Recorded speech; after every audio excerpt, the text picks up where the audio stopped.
À Paname 360, je suis avec Jonathan Monroe, chef d'orchestre, parolier, chanteur, acteur, pianiste, compositeur, récipiendaire de plusieurs prix, homme de multiples talents. Donc, il est à Montréal aujourd'hui parce que du 31 janvier au 2 février, il dirigera la grande production hivernale de l'Opéra McGill, The Light at the Piazza, un opéra d'Adam Gattel sur un livret de Craig Lucas adapté du roman d'Elizabeth Spencer. La pièce sera présentée par les jeunes chanteurs et chanteuses de McGill dans une mise en scène de David Gately au Monument National. Jonathan Monroe, bonjour. Bonjour. Alors, nous sommes littéralement, comme je le dis, à quelques heures de la soirée d'ouverture de la première de The Light at the Piazza. Comment vous sentez-vous et quel est l'état d'esprit et l'énergie qui se dégage de la distribution actuellement à quelques heures de fouler les planches du Monument National pour présenter cette œuvre? Ouais, moi j'ai très hâte d'avoir l'expérience ce soir avec tous les étudiants. Moi je suis étudiant aussi à McGill et l'expérience en général était dès le début extraordinaire. Et puis j'espère que la public sentirait la même chose. Oui. Parlez-nous un peu de cet opéra justement qui sera présenté. Qu'est-ce que The Light at the Piazza? Parce que c'est une œuvre qui, en premier lieu, a été produite sur Broadway. C'est Donc, ça, oui. ok. The Light in the Piazza est une histoire qui se passe en 1959. Elle s'agit d'une femme américaine qui s'appelle Margaret et qui part en vacances avec sa fille, Clara, en Florence, Italie. Et Margaret, la mère, est dans un mariage qui ne fonctionne pas. Et sa fille tombe en amour avec un jeune homme à Florence. Et l'histoire se déroule ainsi.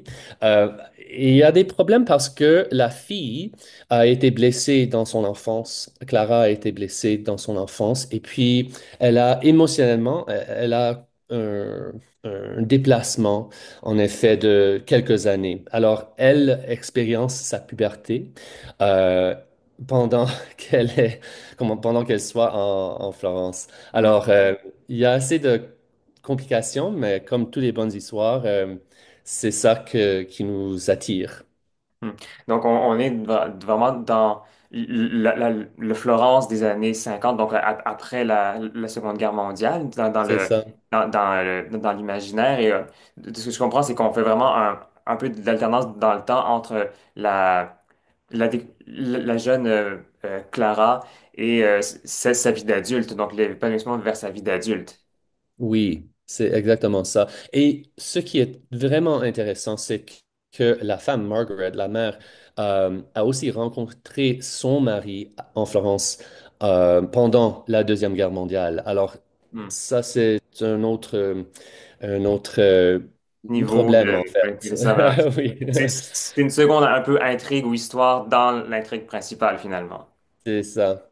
D'accord. Et je le disais, c'est une pièce qui a été produite à Broadway Oui. en premier lieu, donc qui peut se qualifier d'une certaine façon, quand on regarde également la musique d'une certaine façon de musical. Oui. Mais ça reste quand même au niveau de l'orchestration puis au niveau du traitement musical extrêmement lyrique, extrêmement opératique. Le compositeur Adam Gattel utilise un langage très néo-romantique, très éloigné du langage de Broadway du 21e siècle, beaucoup plus populaire, beaucoup plus pop en fait. Quels sont les éléments de Broadway qui sont retenus dans la pièce et à l'inverse, quels sont les éléments de l'opéra euh, qui se retrouvent dans cette pièce également, dans cette esthétique? C'est une très bonne question. En fait, c'est classifié comme une pièce de théâtre musical, en fait. Hmm. Et la raison pour laquelle je crois, c'est qu'il y a beaucoup de scènes, en fait, scènes parlées, beaucoup de dialogues. Et pour ça, il faut avoir l'amplification. Et c'est avoir avec des microphones. Mhm. Alors, c'est ça qui est vraiment la qualification qui met en catégorie théâtre musical. Mhm. Parce que, comme vous savez, en opéra, on n'a pas d'amplification. Mhm. On utilise nos corps pour amplifier le son naturellement. Et c'est pour ça que je crois que ça existe comme pièce de théâtre musicale. Mais euh, comme vous avez dit, euh, il y a beaucoup l'orchestration, c'est riche en texture, c'est basé sur les œuvres de Ravel. Il y a plusieurs influences de Ravel, euh, de Brahms. Alors, on entend des sons, les textures très, très riches et avec beaucoup de couleurs intenses.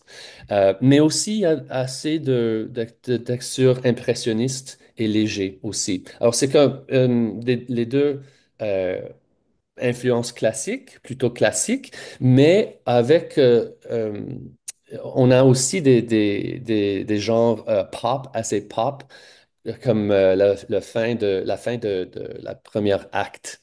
On entend comme, c'est presque comme une chanson qu'on entend sur le radio, mais avec des moments très abstraits. Alors, Adam Guettel est un génie, puis vraiment, euh, il a mélangé toutes sortes de genres pour exprimer moi je crois, pour exprimer sa compréhension de l'amour en toutes ses facettes. Mhm. Ça, c'est une partition que vous connaissez assez bien parce que vous avez présidé la destinée de la première canadienne de cette œuvre-là. Oui. Donc, j'imagine que c'était un avantage également pour vous de pouvoir travailler de cette façon-là avec les jeunes chanteurs et chanteuses, de pouvoir les accompagner là-dedans. Donc, comment, comment ça s'est passé justement? Comment les avez-vous accompagnés dans leur compréhension de l'œuvre? D'une part, par votre formation, oui, de chef d'orchestre, mais de musicien également, mais aussi d'acteur. Est-ce que ça a eu un impact, les multiples chapeaux que vous portez, est-ce que ça a été à votre avantage de pouvoir apporter une touche plus particulière dans le coaching que vous leur apportez dans le processus de rodage et de montage de l'œuvre? Ben, on sait jamais. Moi, je sais jamais. C'est possible, mais c'est vrai que je connais l'histoire et Mhm. puis je leur ai offert plusieurs options avec l'interprétation, mais finalement, c'est pour eux de décider ce qu'ils vont faire avec leur interprétation et leur personnage. Et c'est moi qui suggère des options. C'est tout que je fais techniquement, puis interprétivement. Mhm. Je leur suggère des options et puis ils peuvent les tester pour voir si ça leur touche. Mais sinon, euh, il peut les jeter aussi. J'ai pas de réponse en fait. J'ai pas de réponse. J'ai jamais de réponse exacte. Alors je suis comme un- une fontaine de offerts. C'est Ça, vous êtes un bon conseiller et après, c'est à eux de voir qu'est-ce qu'ils retiennent de ça. Mais ça fait partie de votre travail de chef d'orchestre, justement, de donner la chance aux chanteurs de s'exprimer pleinement. Ça fait partie du travail. Puis vous êtes chanteur aussi, donc vous avez été de l'autre côté aussi de la scène et non pas dans la fosse. Vous avez été sur scène également. Donc, ça vous donne aussi une compréhension de la mécanique du chanteur également. c'est ça. Parce que on a des modifications à faire techniquement aussi Hmm. dans cette pièce. Alors, c'est pas comme chanter Verdi ou Non, c'est ça. Mhm. Puccini. Il faut avoir comme de la naturalisme Mhm. euh, en combinaison avec la connexion avec la voix. C'est Oui. comme c'est pas facile de changer techniquement l'approche juste pour Mhm. une pièce, mais c'est, il faut le faire parce que sinon, on va commencer les dialogues, puis quand on commence à chanter, la différence va être trop euh, Abrupt. différent en fait. Mhm. Oui, Ouais, ouais. ouais. Non, non, c'est ça, parce que quand on entend certains numéros, on sent clairement les influences pop d'une certaine façon, dans la façon dont la voix est traitée, quelque chose qui est beaucoup plus belleté, un peu d'une certaine façon, dans lequel Oui. l'appui n'est absolument pas là où il est censé être pour une voix lyrique, qui est toujours très, très haut placé. Donc, mais là, on est vraiment dans un mélange des deux. Donc, c'est aussi l'intelligence de l'écriture, de la partition d'Adam Gattel, de Oui. bien écrire ça. Et ce n'est pas une partition qui est facile non plus quand on regarde ça. Il y a beaucoup de sauts euh, Oh très, ouais. très élargis d'accords, des sauts de septième, le piano qui fait, l'orchestre qui fait un rythme différent, et la voix qui fait une ligne mélodique complètement différente. Donc, c'est un défi pour les chanteurs aussi. C'est ça, c'est assez compliqué. C'est pas comme il y a des musicales qui sont plus simples, Hmm. c'est certain. Mais ça, c'est pas facile comme vous avez dit. C'est l'approche et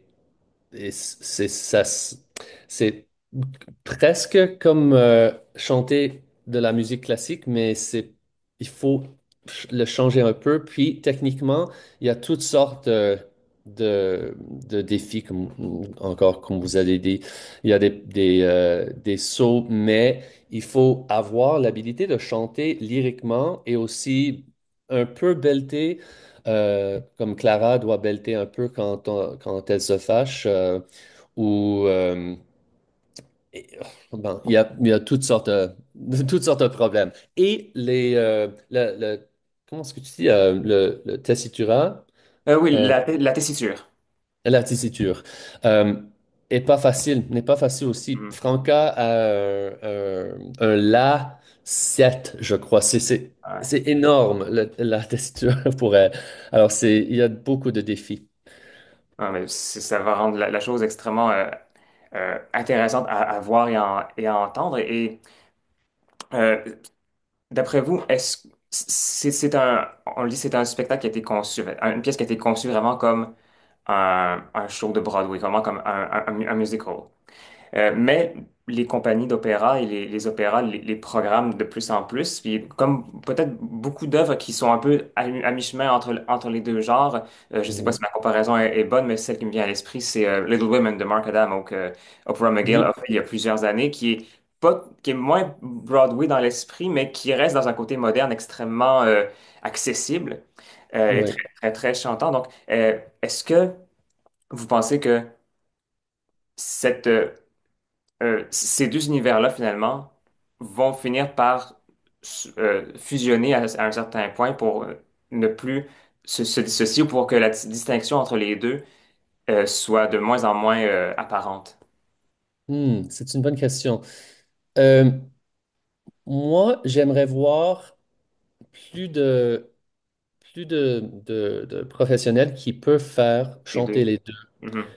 et travailler dans les deux genres. Euh, mais ils sont assez différents. Mhm. Alors, il faut savoir euh, comment... Il faut, pour être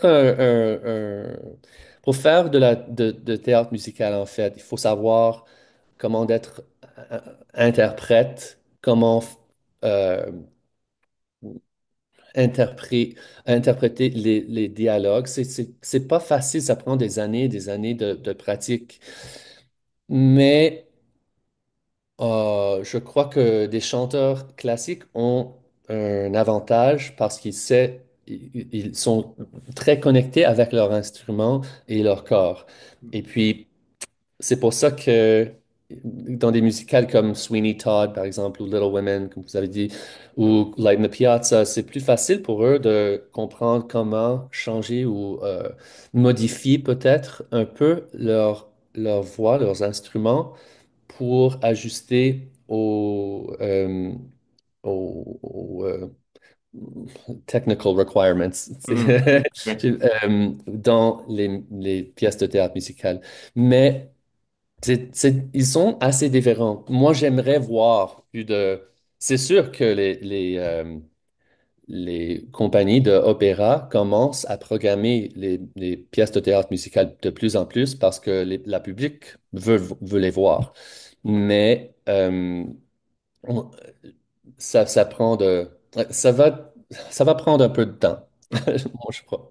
Ok. Mais en tous les cas, il y a une belle exposition de de cette fusion de genres qui sera présentée ce soir, le Mm. 31 janvier, jusqu'au 2 février, au Monument National. C'est la production hivernale d'Opera McGill, The Light of the Piazza, encore une fois de Adam Gattel, sur un livret de Craig Lucas adapté du roman d'Elizabeth Spencer. Avec vous, Jonathan Monroe sur le podium pour diriger les jeunes chanteurs et chanteuses de McGill dans cette production. Merci beaucoup d'avoir pris le temps de nous parler et bonne chance pour ce soir.